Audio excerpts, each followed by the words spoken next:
guys, today I'm filming another thoughts on hauls video, and this is going to be where I review all the products that I feature in a haul from a year ago to let you know my current thoughts on those products.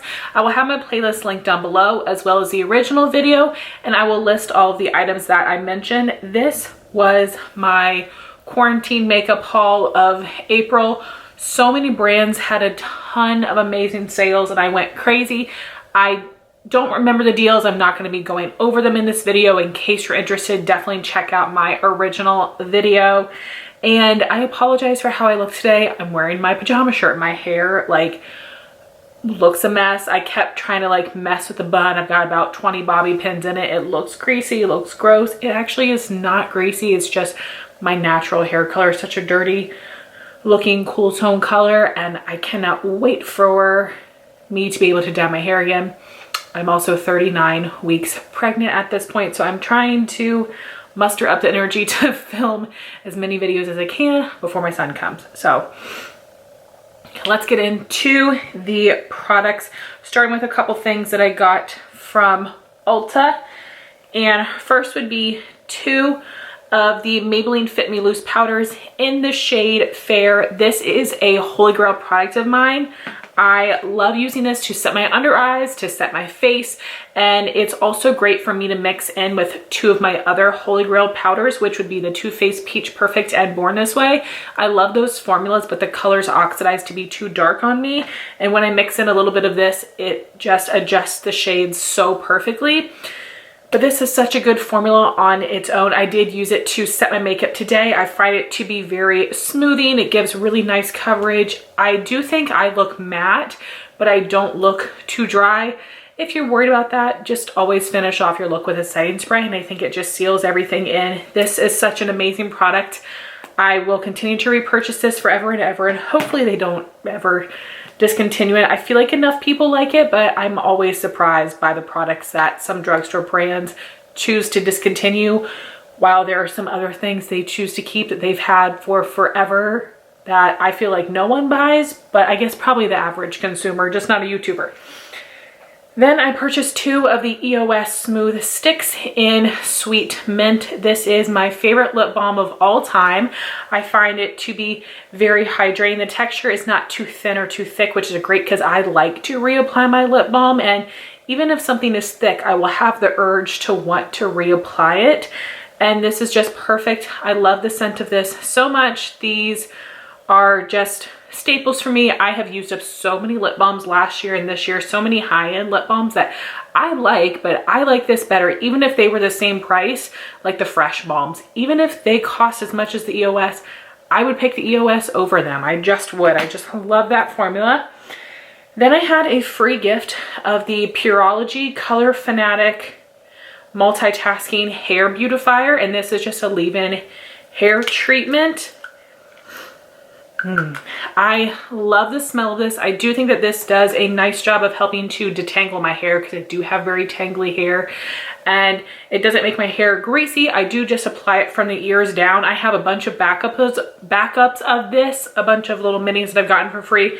I just can never pass these on because I love the formula so much. So definitely do recommend that. It is something that I would repurchase in the future. I've got so many leave-in hair products. I don't have to buy anything for the next 2 to 3 years probably. I know. So next are a couple things I got from Anisa Beauty, and this is a makeup brush brand that Rose and Ben had really raved about. She used their brushes every single day, and they had a special sale going on with Rose where their brushes were 50% off, I believe, and they had a free product at that time. So the two brushes I chose would be the angled concealer brush, and then I also picked the angled care brush. So this is like one of their makeup brushes. This is one of their skincare brushes, but of course you can use them however you would like. So this angled concealer I was using with my corrector. I tried using this for liquid concealer, but it's just a little too dense for me. I think this would be nice to help like blend out blemish concealer, but I have another brush that's a little less dense that I prefer for that. So I have been using this with corrector under my eyes to blend it out. It did do a fine job, but I think it also depends on the size of your cream corrector. And I was just using the little deluxe size sample of the Becca one, and this brush is a little big for me, so I actually end up using a Morphe brush instead of that one because the size just fits into the pot perfectly. So this is very good quality, but I just don't reach for this very much, so I could have done without this brush. But the angled care brush I really love. So it has this like really interesting handle here, which I'm not exactly sure what it's for. To me, I was thinking if you were using this with concealer and you, or not concealer, skincare, and you had like a potted moisturizer, I feel like you could like scoop it out, apply it on your face, then flip your brush around and blend it out. I feel like you could do that. I have not tried this with skincare. I don't mind using my hands for that. I actually use this for primer. And no, I don't mind applying primer with my hands, but it does feel like a luxury experience applying your primer with a brush. I don't know what it is about it, but it just feels that way. And I've been doing it for a year now, and I don't know that I can go back. I do use my finger for pore filling primer. I do still think that's necessary, but like all over primer applied with this brush is so good. And this does clean really easily as well. Right now I'm using the First Aid Beauty Pores Be Gone matte primer, and for some reason it's really like kind of caking in the bristles, but it's very easy to clean. I really love this brush. I'm very, very happy that I have it. Then I did just use up the Anisa The Wash. It is a brush and face cleaner, which is a little weird to me. I'm assuming that means that it must be sensitive skin approved and it won't be too harsh on your brushes if it's something that they're saying you can also use on your face. I never tried it that way. I do like this to wash my brushes, but honestly, I think the Johnson's baby shampoo works just as well, so I will probably purchase that again in the future. Right now, I have a little size of the Dr. Bronner's liquid soap, which you are supposed to dilute with water. So I'm gonna save this container to mix those two together, but this has a really nice pump. I was able to get out almost all the product. When I got to the very bottom, I did just like tip it over, but I do think this is good quality, but I don't need to purchase it because the Johnson's baby shampoo works just as well for me.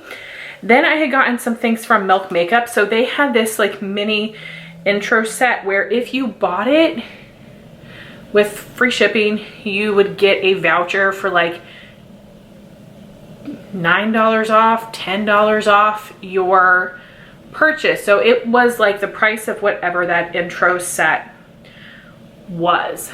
So I did get that deal obviously, and then use the voucher on a product, and they did have free shipping at the time, luckily. So the intro set had the Hydro Grip primer. I did use that up recently and it's just okay. I don't get the hype. I won't repurchase it. If I get any more minis, I will pass them on. The consistency is a little weird, but I still get oily with it. Like, yes, it helps my makeup hold on to my face, but I still get very greasy. So it just doesn't do all that I need, and I just don't like sticky textures. The Milk Kush mascara did nothing for me. I guess it gave a little bit of volume, but I don't get the hype of that mascara whatsoever.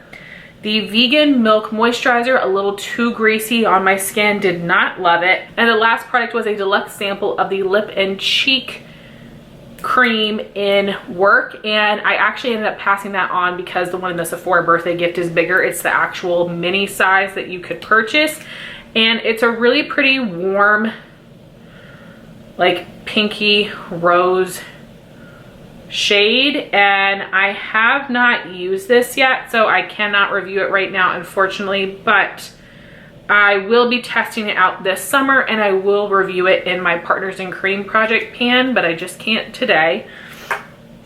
So basically that intro set was kind of a bust for me, but it was nice to be able to try some things out, and they were all popular products that I was able to see don't really work well for me. And then the thing that I decided to use my voucher on was this mini size of the matte bronzer in the shade Baked, which is the lighter of the two shades. I have used this before. It is nice and warm tone, which works on my skin. It's not too deep, and this actually does blend out pretty nicely. I do blend it out with a sponge, and I do like it but I'm not into creams this year as much as I was last year, and really it was just because everybody else was trying out so many things and hyping them up. It's a good quality product, but I don't necessarily need it in my collection. I'm not going to get rid of it, and especially because it's cream, I know it won't last for forever. And by the way, when I did just go to twist it down, it didn't twist and I had to push with my finger. I know a lot of people have said that the twisting mechanisms have stopped working on there, so just be mindful of that. I don't necessarily regret this Milk makeup purchase, but it also wasn't necessary for me. But I think the things would have been on my wish list until I tried them out and got to see that they didn't really work for me.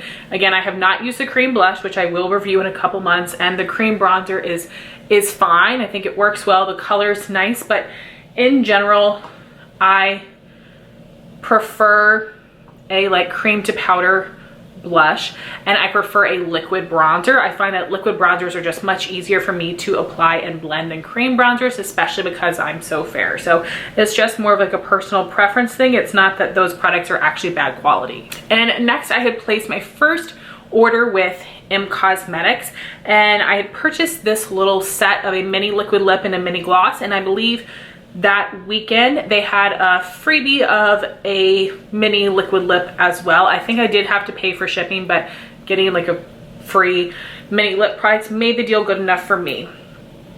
So first we have their True Gloss in the shade Secret Blush, which if it's not the lightest shade in the range, it is one of the lightest, and this is a really pretty light nudie pink shade.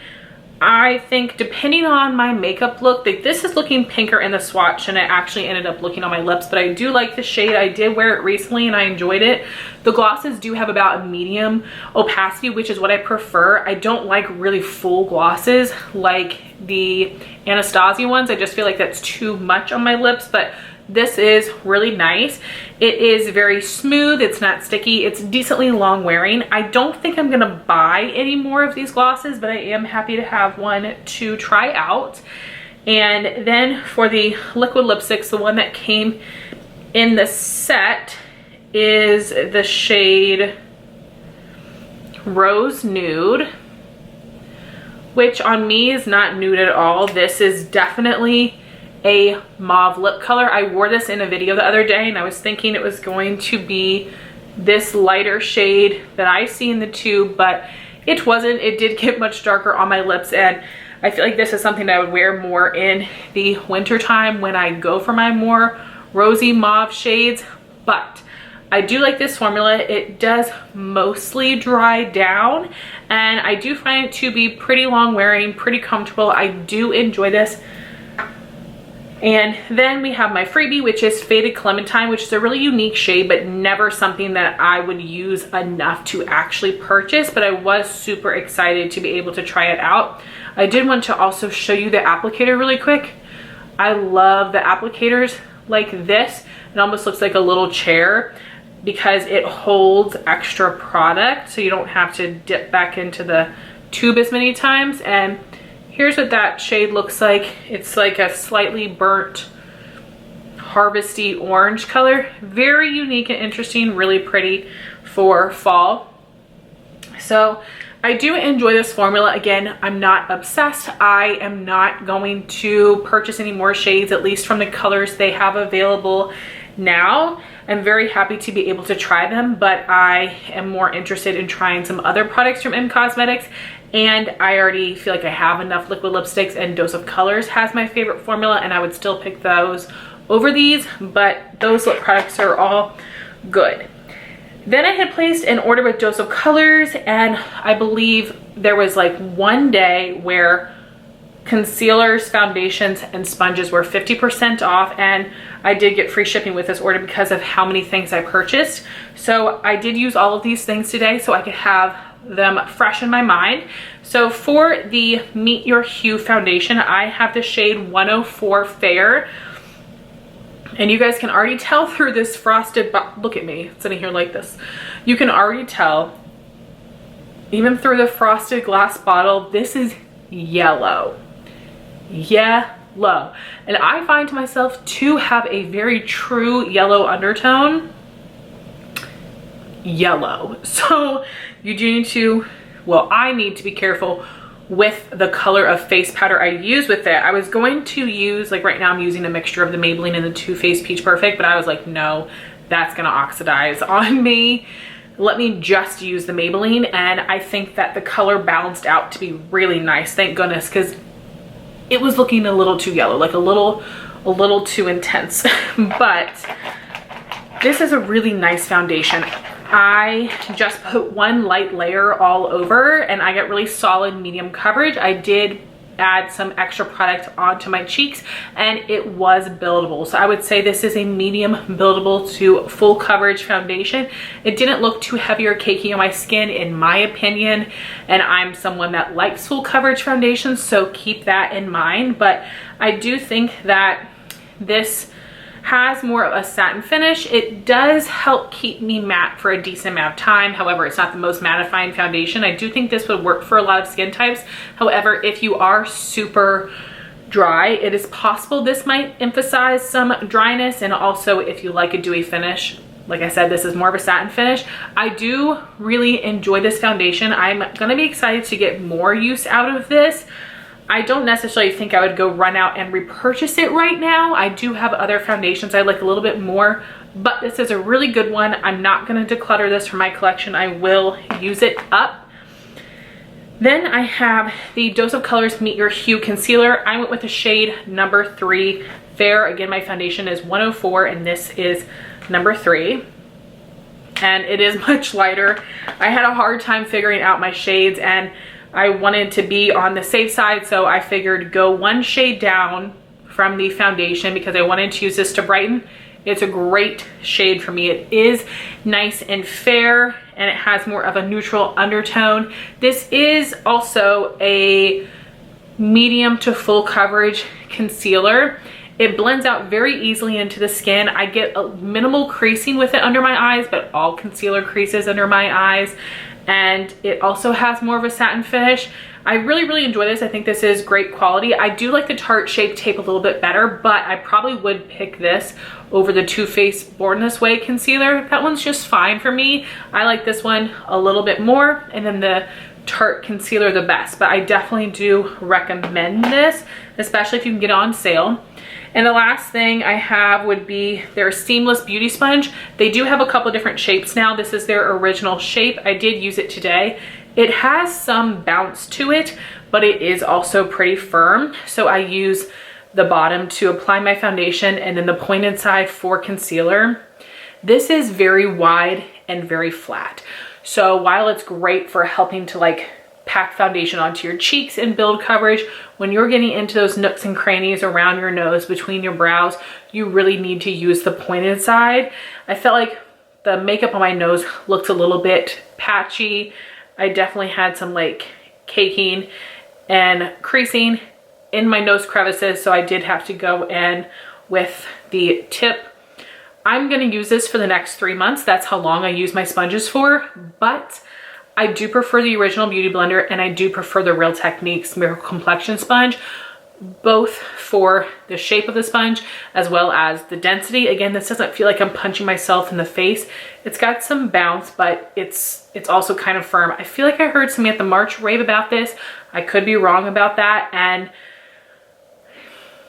it's just okay. I would not repurchase it even if it went half off again.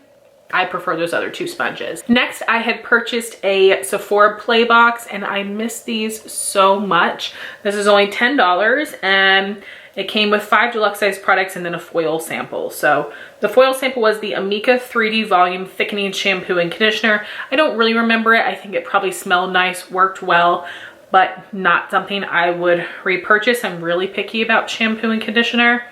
It doesn't necessarily have to be like, I like high end, but I'm just picky. Then I had the Fresh Soy Face Cleanser. I gave that away. I don't like the smell of that.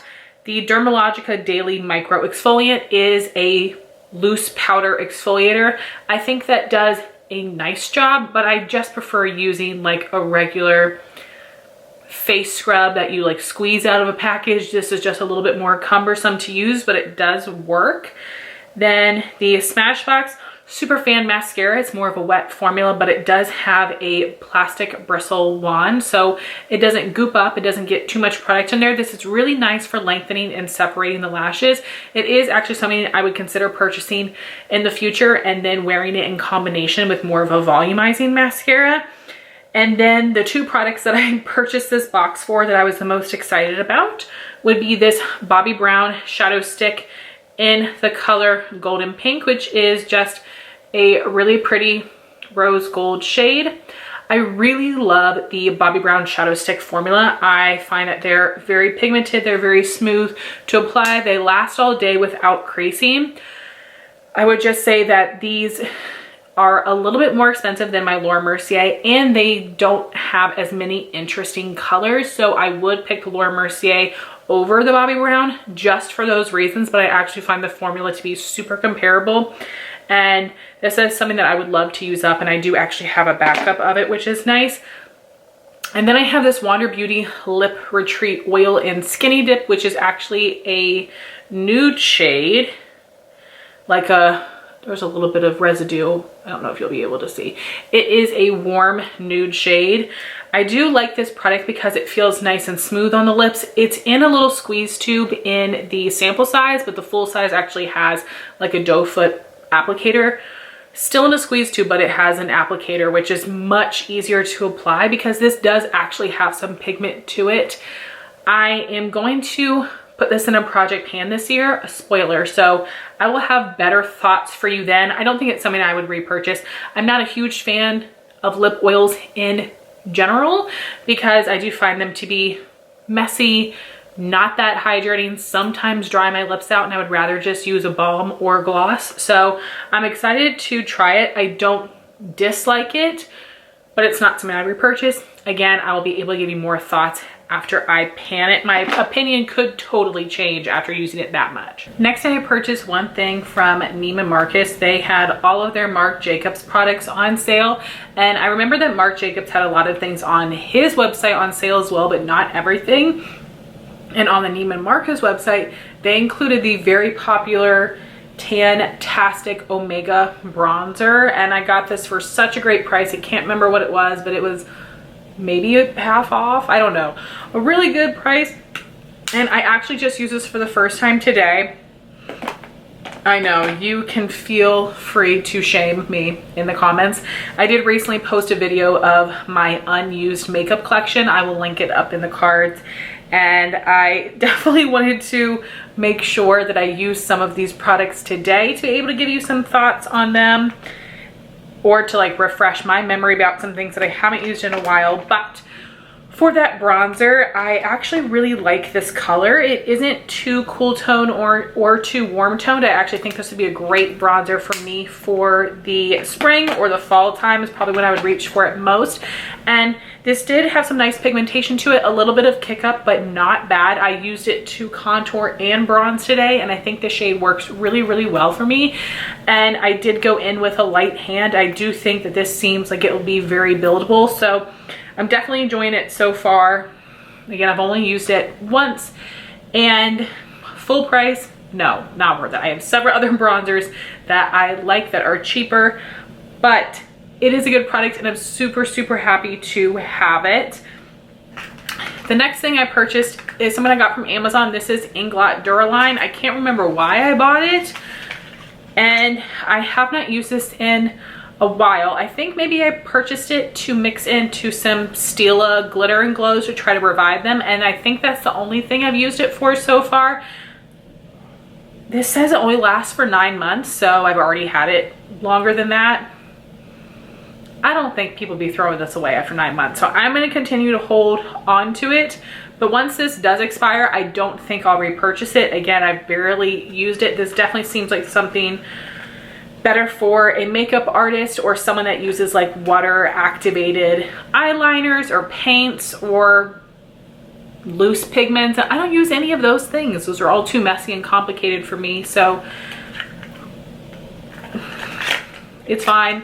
Not necessarily something that I need, but it's nice to have. Then I had gotten a amazing package from Christy Kellum. If you guys do not subscribe to her channel or follow her on Instagram, you have to. I will have her link down below. She is so sweet, she is so beautiful, and she comes up with some really creative looks. And Christy had gotten, I think, a PR package from Benefit that had like all the shades in it of some of the brow pencils and Gimme Brow gels, and Christy has like dark brown hair, so she offered to send me some of the lighter shades, which was so nice of her. I love the Benefit brow products. It would be such a dream of mine to eventually one day end up on the Benefit PR list, because they do a great job of sending out new products, but also just sending out replenishment of their cult classics, especially their brow products, which is so great. I feel like that's the one thing that people actually use up, even people that have mid collections. That's the one thing they tend to use up. And then she also ended up sending me a couple things from Laura Mercier, who she also gets PR from, which was so nice of her. So for the Benefit brow product, she sent me the Gimme Brow Gel in the shade number 1. I can get away with wearing shade 1 or 2. They basically are the same depth. It's just that one's a little bit more cool tone, one's a little more warm tone. They both work for me. I love the Gimme Brow Gel. That little tiny brush does a great job of applying the product, not being too messy. This does deposit a nice amount of color to the brows. It does give some hold, but it's not like hairspray for your brows like the Anastasia Clear Brow Gel is. But I don't necessarily need that. I do have pretty thick brows, but they stay in place pretty well when I set them. Like, they're going to move around if I touch them, but my brows don't like fall throughout the day. I'm very fortunate in that way. So this is something that I would definitely continue to repurchase. I have several backups right now because I bought one during Ulta 21 Days of Beauty, and I bought like a holiday set. So I've got several of these, but it's definitely my favorite tinted brow gel. Then she also sent me the Benefit Precisely My Brow pencil in the shade 1 and 2. Again, I can get away with both shades. I am using shade 2 in my brows right now. And this is just their little micro brow pencil. It does a really nice job of drawing onto brow hair and onto skin, which I need because the front of my brow I accidentally shaved off when I was in middle school maybe, and it's never fully grown back, so I have to draw it on. And my brows are not even today. I had an especially hard time. I messed with them for several minutes, and then I was like, just like leave it alone. Leave it alone. But I love this pencil. I like this more than the NYX Micro Brow, and yes, this does cost more than the NYX even when it's on sale. This is $24, I believe, so half off, it's $12. I think it's worth it for the half off price, and luckily for Ulta 21 Days of Beauty, they usually include one of the brow products every single sale. And I have several backups of these as well. When I use a micro pencil in combination with the Goof Proof, the thicker angled brow pencil, they both end up lasting me for a really long time. And even though I'm using 2 pencils, I feel like I'm getting more for my money, because when I was just using this, I was going through like 6 a year or something crazy, and now it's far fewer than that. So this is my favorite micro brow pencil. Definitely a must-have for me. And then she sent me this travel size of the Laura Mercier Translucent Loose Setting Powder in the original translucent shade. And I really love this powder. I like it for setting the face and for the under eyes. When I set my under eye concealer with it, it does darken my concealer a little bit, which is not bad. It works for me. It does emphasize the lines under my eyes a little bit, but again, not terrible. And this is definitely more of a, to me, a matte powder, like a satin matte powder. I'm surprised by how many people like this for under the eyes, but it does work really well for me, and it's something that I will probably pan this year. Definitely something I would repurchase in the future. However, it is very pricey and doesn't usually go on sale for more than like 20% off, but I am very happy that Laura Mercier is at Ulta now, so I will probably buy it from there in the future. And then she also sent me this full size of the Caviar Volume Panoramic Mascara. I have not tried this yet. Once I do, I will review it for you guys. I believe it has a natural bristle brush, and I'm not sure if it's more of like a wet or a dry formula. So I would have to update you in the future on that. And then I had my very last Sephora play, I believe. This was April 2020, and it was a terrible one. It was so many recycled products that we've all gotten before, and it was like, really, you have to go out on this? So we got the little foil sample was the Kat Von D Studded Kiss lipstick samples that were leftovers from the birthday gift the year prior. The Shiseido Urban Environment SPF. I don't like the Shiseido SPFs. I find them to be like a little bit greasy. The Origins Mega Mushroom Treatment Lotion. I decluttered it. Without trying it, I don't even know what type of product that's supposed to be. Is that an essence? Is it a toner? Like it's a liquid? I don't get it. And then the Belief Moisturizing Eye Balm, which actually is a very good eye cream. I like it more now than I did before, but it's nice and hydrating without being too heavy. Doesn't give me milia bumps, which I can tend to get. And I do prefer that more like balm consistency over a cream, because I don't need that much hydration under the eyes because I do have very oily under eyes. Then the Benefit They're Real Mascara, not a favorite of mine. Plastic bristle wand. It has a wet formula, gives some length, but like doesn't do much for me. And then the Bare Minerals Mineralist Lipstick in Honesty. It was a pretty rosy mauvey color, but I did end up passing it on because I just didn't think I would wear it that much. So it was just such a lame final Sephora play. And then lastly, I did get a PO package from Derma E. It had their Skin De-Stress Calming CBD Cleanser Serum and Moisturizer in it. I did end up passing these on. You guys know it just takes me forever to get through skincare, and I didn't want it to go bad. And also, I'm not interested in trying CBD skincare, to be frank with you. I think it is a gimmick. Let me know if you've actually tried skincare with CBD in it and it's made a difference in your skin, and not where it's like CBD mixed with some other great ingredient, like actual just like where CBD is like the main selling point. Let me know if you've noticed a difference. I mean, maybe it does. Obviously I wouldn't know because I didn't try it, but it just does not interest me. So guys, I know this was a longer video. I was a little bit chatty, but hopefully I was able to give you some good thoughts on all of these products here. I actually feel good that I did use most of these. I just haven't tried the mascara yet. And the cream blush, which I will review this summer, but everything else I've tried. So I feel pretty good about that, because if you guys have seen these videos from me, that ain't always the case. So I would love to know your thoughts on these products in the comments down below. Thank you all so much for watching this video. Please like, comment, and subscribe, and I'll talk to you soon. Bye guys.